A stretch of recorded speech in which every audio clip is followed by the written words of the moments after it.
मैं आप सबका वक्त बचाऊंगा और हिंदी में बोलूंगा। वैसे अंग्रेजी में बोल लेता हूं, लेकिन यहाँ सब लोग समझने वाले हैं, इसलिए मुझे हिंदी में बोलना अच्छा लगेगा।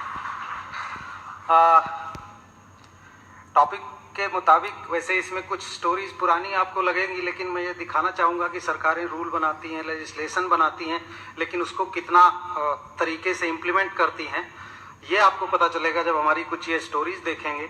और आपको लगेगा कि आरटीआई नहीं होता तो शायद ऐसी चीज़ें लोगों के ध्यान में ही नहीं आती जो आरटीआई से हमारे जैसे लोग, आपके जैसे लोग ध्यान में ला रहे हैं।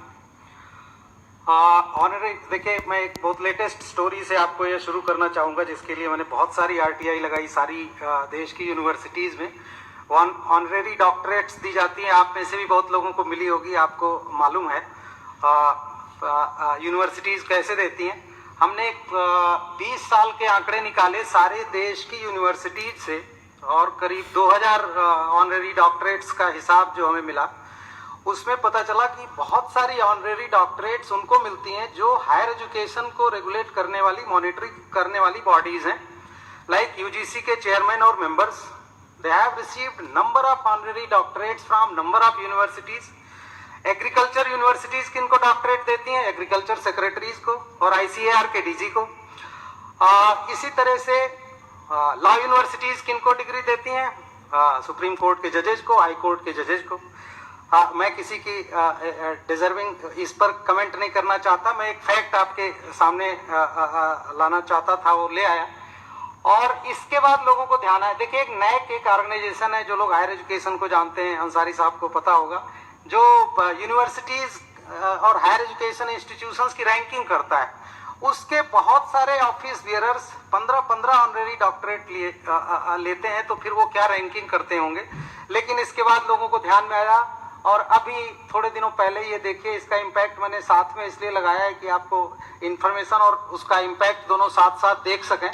अभी नैक डिसीजन किया है कि ये जो उनके फैमिली मेम्बर्स हैं, उनके ऑफिशियल्स हैं, वहां से जब हटेंगे उसके भी कुछ समय बाद तक किसी से वो ऑनरेरी डॉक्टरेट नहीं ले पाएंगे, और इसको यूजीसी ने इन टोटो अप्लाई कर दिया है।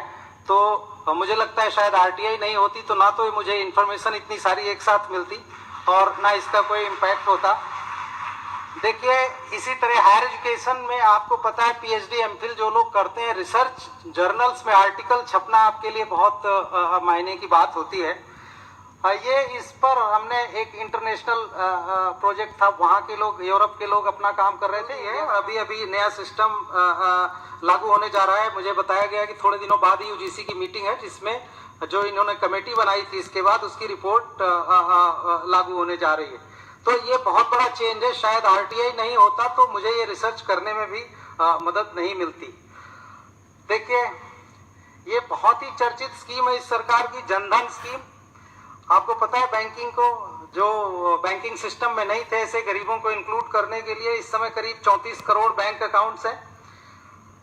सरकार ने पहले कहा आप अकाउंट खोलिए तो जीरो बैलेंस वाले खाते खोले गए। बाद में सरकार ने कहा इसमें कुछ पैसे डलवाइए, चालू कराइए। तो लोगों ने क्या किया, like if I am a bank manager, मैंने क्या किया, अगर हमारे यहाँ 1000 अकाउंट खुले हुए हैं तो मैंने किसी को कहने के बजाय अपनी जेब से कोई एक बिल बनाया कि ब्रांच में 2 ट्यूबलाइट हमने चेंज कराई, 1000 रुपए खर्च हुए। 1000 रुपए निकाले और अपने क्लर्क को बोला सारे के सारे अकाउंट्स में 1 रुपए ट्रांसफर कर दिया, and suddenly the number of zero balance accounts become zero. So पीठ थपथपा ली अपनी, बहुत काम हो गया। लेकिन ये मैंने आरटीआई से जब निकाला कि सारे बैंकों ने मिला करके करीब 15% ऐसे अकाउंट्स मिले जिनपे सिर्फ 1 रुपया जमा था, और उनमें बहुत सारे अकाउंट होल्डर्स का मैं पूरा नॉर्थ इंडिया घूम करके इंटरव्यू किया। मैंने पूछा भाई साहब आपके अकाउंट, आपने जनधन का खाता खोला? बोले हाँ। मैंने कहा आपने कभी उसमें कोई ट्रांजेक्शन किया? बोले नहीं। मैंने कहा उसमें 1 रुपये जमा है, आपको पता है? बोले मुझे कुछ नहीं पता। सो इसको छपने के बाद पहले तो थोड़ा सरकार ने कुछ पहले दिन नहीं किया, लेकिन अगले दिन दिवंगत जेटली साहब ने एक प्रेस कॉन्फ्रेंस की और उन्होंने बोला कि I have constituted an inquiry. और 4 बैंकों ने, बाद में उसकी रिपोर्ट भी मैंने निकाली आरटीआई से ही, उसमें 4 बैंकों ने बाकायदा माफी मांगी सरकार से कि हमारे ऑफिसर्स ने ऐसी गलती की थी और उसके लिए हम खेद जताते हैं। ये बहुत सारी ऐसी स्टोरीज है। मैं आपको झलक दिखाना चाह रहा हूँ, ये टॉपिक से रिलेटेड है, इसलिए कि अगर आरटीआई नहीं होती तो शायद ये नहीं होता। फॉरेन ट्रेवल को लेकर के बहुत सारे जो ऑस्टेरिटी मेजर्स चालू हुए, उस समय मैं इंडिया टुडे में काम करता था।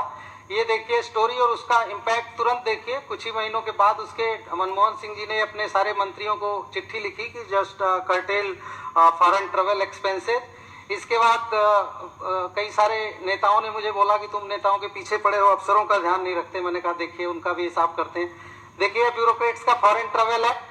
और इसके बाद फाइनेंस मिनिस्ट्री में जो 5th पे कमीशन की एक रिकमेंडेशन पेंडिंग थी जो शायद ही इंप्लीमेंट हो पाती, लेकिन ये स्टोरी छपने के 1 हफ्ते बाद ही वो सर्कुलर जारी कर दिया कि फ्रीक्वेंट फ्लायर माइलेज पॉइंट्स जो हैं वो ऑफिसर्स अपने काम की अपने ट्रेवल के लिए अब इस्तेमाल नहीं कर पाएंगे। आप सारे लोग, बहुत सारे लोगों को इसका पता होगा। ये छोटी छोटी चीजें देखिए, ये बहुत ही क्लासिक केस है। ये किसी तहसील और जिला कलेक्टर के ऑफिस का और थाने का मामला नहीं है, ये प्राइम मिनिस्टर ऑफिस और कैबिनेट सेक्रेटेरिएट का मामला है। लाल बहादुर शास्त्री जी जब प्राइम मिनिस्टर थे 1964 में, एक कैबिनेट ने एक रिजोल्यूशन किया था कि सारे मंत्री अपने एसेट्स और लायबिलिटीज के डिटेल देंगे प्राइम मिनिस्टर ऑफिस को। लेकिन देखिए 64 और कहा 2008, यानी उसके 44 साल बाद, after 44 years I filed an RTI in prime minister's office and cabinet secretariat. हमने पूछा कि कितने मंत्रियों ने डिक्लेयर किया, कितनों ने नहीं किया, जो डिफॉल्टर हैं उनकी लिस्ट दीजिए। दोनों की चिट्ठियां देखिए मैंने स्कैन करके लगाई है। प्राइम मिनिस्टर ऑफिस और कैबिनेट सेक्रेटेरिएट के बीच में दूरी शायद 300 मीटर से भी कम होगी, आप सबको पता है। लेकिन 44 साल बाद उसमें से दोनों को ये नहीं पता था कि which is the concern department to deal with this thing. एक ने मेरी चिट्ठी दूसरे को भेज दी और दूसरे ने उनको भेज दी।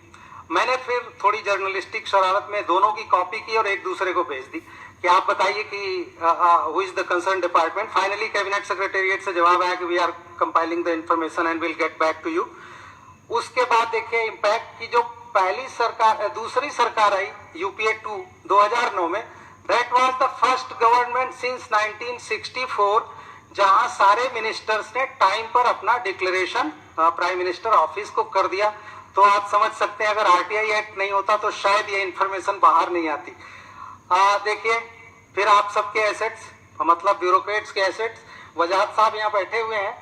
मेरी अपील जब इनके पास पहुंची तो डीओपीटी मुझसे एक तरफ केस लड़ रहा था कि this should not be made public, और दूसरी तरफ उस समय डीओपीटी के जो सेक्रेटरी थे उन्होंने एक फाइल मूव कर दी कि अब इतना दबाव है कि हमको ये एसेट्स पब्लिक डोमेन में डालने पड़ेंगे।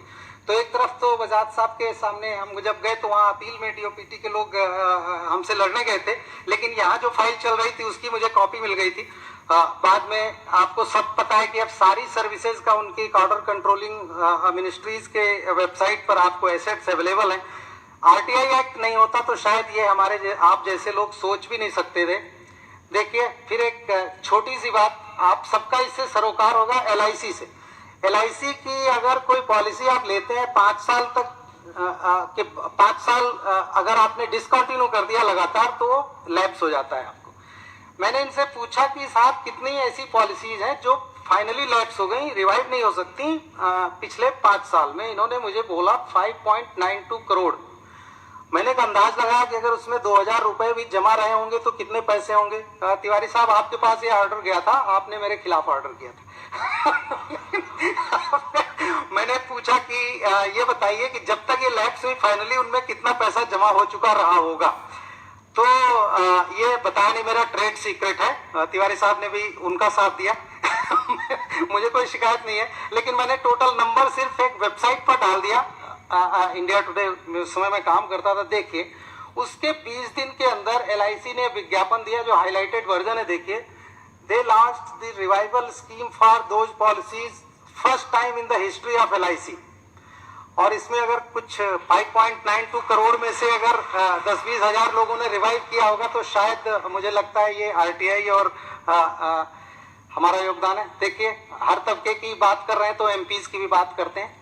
मंत्रियों को एक अलाउंस मिलता है 30,000 रुपए पीए मेंटेन करने के लिए। हमने राज्यसभा लोकसभा सेक्रेटेरिएट से एक लिस्ट निकाल ली कि कौन कौन है जो पीए के तौर पे काम कर रहे हैं। सबकी लिस्ट जब मेरे पास आ गई तो उसमें सरनेम देख करके मुझे थोड़ा डाउट हुआ। फिर मैंने एक एक एमपी को फोन करना चालू किया। आप लोग ताजुब करेंगे, मैंने सारे के सारे 780-85 एमपीज को 15 दिन लगा करके सबको एक एक को फोन किया, पूछा कि सर ये जो आपका पीए कौन है ये। तो कुछ एमपीज, हमारे यूपी वाले 2-3 एमपीज ने थोड़ा गाली भी दी, एक कश्मीर के एक एमपी ने बहुत बदतमीजी करी, होता है, हमारा जर्नलिस्टिक हैजार्ड है। लेकिन वो सब झेलते हुए हमने फाइनली एक लिस्ट जो है एक्सेल शीट पर मेंटेन कर ली। तो कई एमपीज के साथ जो तजुर्बा रहा, फिर हमने उनके घर वाले लैंडलाइन नंबर पे फोन करना चालू किया ताकि एमपी साहब ना मिले, उनके घर वाले मिले तो ज्यादा सच्चाई से इन्फॉर्मेशन बता दे रहे थे। तो मैंने पूछा कि साहब ये कौन है जो पीए के तौर पर है, तो घर वालों ने जिन्होंने उठाया बोले हाँ वो तो उनके भाई है, उनका बेटा है, उनकी बेटी है, उनके दामाद है। इस तरह से हम रिलेशन बनाते गए। और साहब देखिए स्टोरी सेल्फ एक्सप्लेनेटरी है। ये 30,000 रुपए आप एक एवरेज लोकसभा कॉन्स्टिट्यूएंसी में 10 लाख वोटर तो होंगे, ऐसे ही राज्यसभा वालों का। लेकिन आपके लिए कुछ लोग ऐसे होंगे जो दिन रात काम करते होंगे, तब आप जीत के आते हैं। लेकिन उनमें से कोई एक आदमी आपको इस लायक भी नहीं मिलता कि उसको एक आदमी की और गृहस्थी चल जाए, उसको अपना पीए बना ले। 30,000 रुपए भी घर में रहना चाहिए। और उसमें कई एमपीज मिले, क्योंकि there is no limit on number of persons, you can appoint any number of persons but total amount you will be paid is 30,000। तो कई लोग मिले जिनके 5 बच्चे हैं और 5 को बना रखा है 6-6 हजार रुपए देकर। तो लेकिन इसके बाद देखिए लोकसभा पर तो कोई असर नहीं पड़ा, लेकिन राज्यसभा की एथिक्स कमेटी ने थोड़े दिनों बाद ही एक रेजोल्यूशन पास किया कि MPs cannot appoint their close relatives as their PA, so that was big success. और फिर कह रहा हूं कि आरटीआई एक्ट नहीं होता तो ये इंफॉर्मेशन निकालनी मुश्किल होती। देखिए साहब, प्राइवेट आर्म्स, ये बहुत टाइम लगा था इसको, मैंने करीब 6 साल रिसर्च किया था कि मैंने सोचा कि सारे देश में प्राइवेट हथियार कितने हैं, इनके आंकड़े निकाले जाएं। मैं एक बार यूएस गया तो यूएन के हेडक्वार्टर गया, वहां नॉटेड गन की वो जो स्कल्पचर देखने के बाद मुझे आइडिया आया। 6 साल लगाने के बाद मैंने रियलाइज किया, सारे जिलों में आरटीआई लगाने के बाद कि अगर सारे जिलों की इंफॉर्मेशन चाहिए तो पूरा कैरियर खपा दूं तो भी नहीं मिल सकती, क्योंकि आपको पता है सर नीचे बहुत मुश्किल है इंफॉर्मेशन लेना, खासकर कलेक्टर्स के ऑफिस में। तो फाइनली आधे देश का मुझे अंदाज मिल गया और हमने ये छाप दिया। लेकिन अब आपको जानकर खुशी होगी फिर से कि आपको पहले हथियार के डिटेल चाहिए तो सिर्फ जिलों में आपको भेजा जाता था। अब होम मिनिस्ट्री ने national database of arms licences, ये एक वेबसाइट डेडिकेटेड है जो शुरू हो चुकी है, जो 2010 में इसका प्रोसेस शुरू हो गया था, धीरे धीरे हमारी आरटीआई के साथ साथ चल रहा था।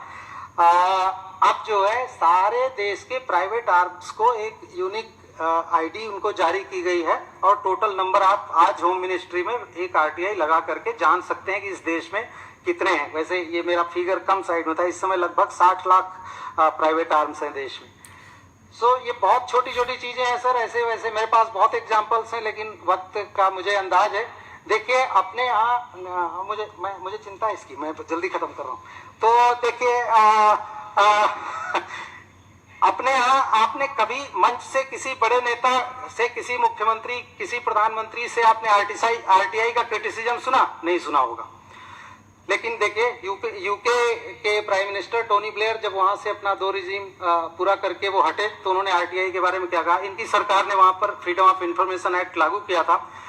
मैं फिर कह रहा हूं कि अपने यहाँ कथनी और करनी में बहुत फर्क है और इसको समझना होगा। मैं 2-3 बातें छोटी छोटी कह के अपनी बात समाप्त कर रहा हूं, ये तो मेरा पूरा हो गया है। अपने यहाँ स्टेट्स में बहुत बुरा हाल है। ये हमने जो आपको तस्वीर दिखाई वो दिल्ली की दिखाई है। जब प्राइम मिनिस्टर ऑफिस में हम आरटीआई लगाएंगे तो जवाब भले आ जाएगा, जवाब तो आ ही जाएगा, इन्फॉर्मेशन भले ना आए। हमारे यूपी के साथी लोग यहाँ बैठे हुए, मैं उनको बोल रहा था कि वहां तो आरटीआई फाइल करिए और भूल जाइए, कोई गारंटी नहीं है। सारे देश में मंत्रियों के एसेट्स लगभग हर स्टेट में पब्लिक डोमेन में डाले हुए हैं, यूपी में उसका कोई सिस्टम ही नहीं है। ये यूपी की बात मैं नहीं कर रहा हूँ, डीओपीटी चिट्ठी लिख लिख करके हैरान है 4 साल से कि सारे राज्य ऑनलाइन पोर्टल डेडिकेटेड बनाए, जैसा कि सुबह जो है जितेंद्र सिंह जी बोल रहे थे कि आरटीआई ऑनलाइन बहुत अच्छा काम कर रहा है सेंटर का पोर्टल। लेकिन अभी तक आपको पता सिर्फ 4 स्टेट्स ने वो लागू किया है, उड़ीसा ने, महाराष्ट्र ने, दिल्ली ने और कर्नाटका ने। तो उसको आप सिंप्लीफाई करना नहीं चाहते। जैसे तिवारी साहब कह रहे थे कि सरकारों को ध्यान देना पड़ेगा आरटीआई के लिए। आप लोगों ने कहीं अखबार में विज्ञापन देखा कि आरटीआई लोग कैसे इस्तेमाल करें, इसके लिए कोई सरकार विज्ञापन दे रही हो? सरकारें सब एक जैसी हैं। अभी अमेंडमेंट बिल आया था